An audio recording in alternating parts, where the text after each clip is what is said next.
Globe Soccer Award 2025, Barcelona borong 3 gelar kategori La Liga. Globe Soccer Award 2025 menjadi panggung pengakuan global bagi Barcelona.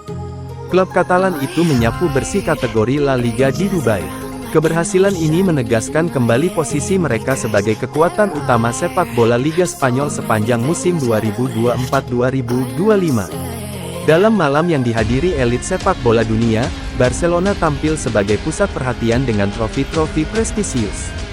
Globe Soccer Award 2025 memberi validasi atas konsistensi, kedalaman skuad, dan efektivitas proyek yang dijalankan sepanjang 1 tahun terakhir.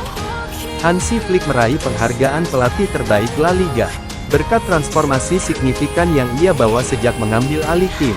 Pendekatannya memadukan disiplin taktik dengan intensitas pressing tinggi yang konsisten.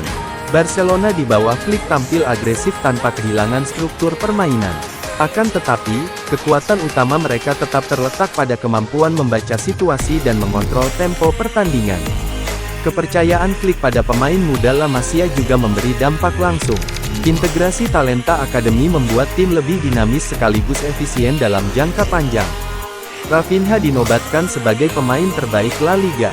Setelah melalui musim paling produktif dalam kariernya, kontribusi gol dan assist yang stabil menjadikannya figur paling menentukan di Spanyol dalam 12 bulan terakhir. Pengakuan ini terasa penting karena performa Rafinha sebelumnya kurang mendapat panggung di ajang individu lain. Namun, Globe Soccer Award 2025 menempatkannya pada posisi yang selaras dengan realitas lapangan. Lamine Yamal melengkapi dominasi Barcelona dengan gelar pemain U23 terbaik La Liga. Usianya yang masih sangat muda tidak menghalanginya untuk memberi pengaruh nyata di level tertinggi.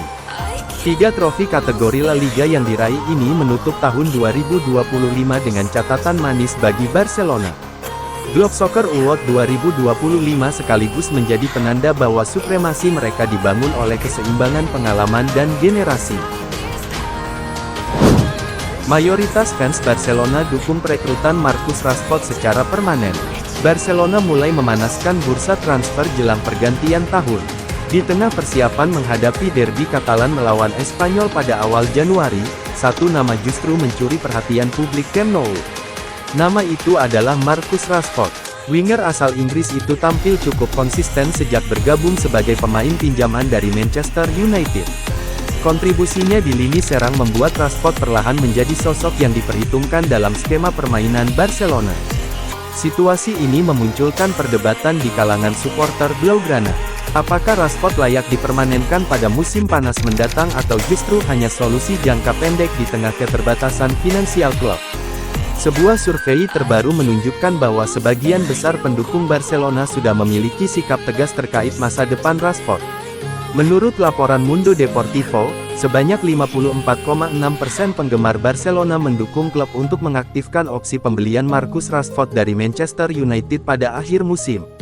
Sementara itu, hampir 40% lainnya menyatakan penolakan terhadap rencana tersebut. Barcelona memiliki opsi untuk merekrut Rashford secara permanen dengan nilai sekitar 26 juta pound sterling, angka yang tergolong realistis untuk pemain berpengalaman dengan level kompetisi tertinggi.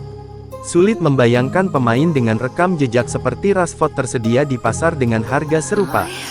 Faktor inilah yang membuat sebagian besar fans menilai transfer tersebut sebagai langkah cerdas dan efisien. Rashford sejauh ini mencatatkan 7 gol dan 8 assist dari 1.569 menit bermain di semua kompetisi.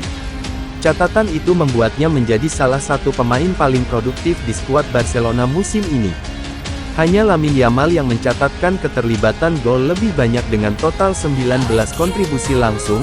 Rashford juga terbukti mampu tampil menentukan dalam laga besar, termasuk melawan Sevilla, Real Madrid, Paris Saint-Germain, hingga Real Sociedad. Kemampuan Rashford untuk memberi dampak di pertandingan-pertandingan sulit menjadi nilai tambah yang tak bisa diabaikan, terutama bagi tim yang menargetkan konsistensi di level tertinggi. Meski demikian, ada keraguan soal nilai jangka panjang Rashford. Di usia 28 tahun, ia dikenal sebagai pemain yang sangat mengandalkan kecepatan, faktor yang berpotensi menurun seiring waktu. Barcelona juga dihadapkan pada tantangan generasi lini depan. Robert Lewandowski memang masih tajam dengan 77 gol dari 108 laga La Liga, tetapi usianya sudah menginjak 37 tahun dan sulit diharapkan menjadi starter utama dalam jangka panjang. Target lain seperti Harry Kane dinilai hanya solusi sementara Lamine Yamal yang baru berusia 18 tahun berisiko mengalami kelelahan dan cedera jika terus dimainkan tanpa rotasi memadai. Dalam konteks itu, Rashford bisa menjadi opsi aman untuk menjaga kedalaman skuad, meski keputusan akhir tetap bergantung pada arah proyek jangka panjang yang diusung Hansi Flick. Barcelona mengawali tahun 2026 dengan jadwal padat yang tersebar di 4 kompetisi. Setelah menyelesaikan perjalanan tahun 2025 mereka dengan kemenangan melawan Villarreal, FC Barcelona akan memulai tahun baru dalam beberapa hari ketika mereka menghadapi RCD Espanyol dalam derby Katalan. Tim Katalan berhasil memasuki jeda istirahat berkat serangkaian hasil bagus yang membawa mereka ke puncak La Liga dan ke babak 16 besar Copa del Rey, sementara upaya untuk mendapatkan tempat di 8 besar Liga Champions masih mungkin terjadi. Namun awal tahun 2026 tidak akan mudah bagi juara bertahan Spanyol itu. Faktanya, tahun 2026 yang penuh tantangan akan dimulai bagi Barcelona hanya dalam 5 hari. Raksasa Katalan akan mengambil bagian dalam 4 kompetisi berbeda di bulan pertama tahun ini, memainkan antara 7 dan 8 pertandingan dan menempuh jarak beberapa kilometer. Tim saat ini sedang menikmati liburan selama seminggu tetapi dipanggil kembali untuk berlatih pada Senin sore. La Liga akan menjadi kompetisi yang dibuka Barcelona pada tahun 2026 pada tanggal 3 Januari. Blaugrana akan memainkan derby Katalan di Stadion RCDE. Derby tahun ini akan lebih intens karena 2 alasan. Dari segi olahraga, kedua tim memiliki rentetan hasil yang kuat dan dalam kondisi yang baik. Selain itu, kembalinya Joan Garcia ke Espanyol setelah pindah ke Barcelona musim panas lalu akan menambah kegembiraan tambahan.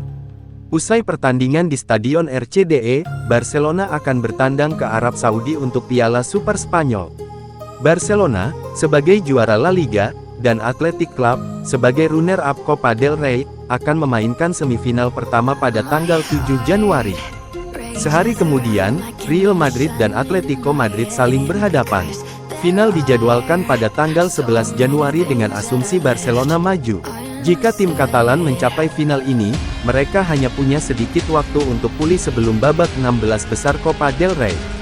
Laga tersebut akan berlangsung pada 13, 14, dan tanggal 15 Januari namun lawannya belum diketahui karena pengundian baru akan dilakukan pada tanggal 7 Januari.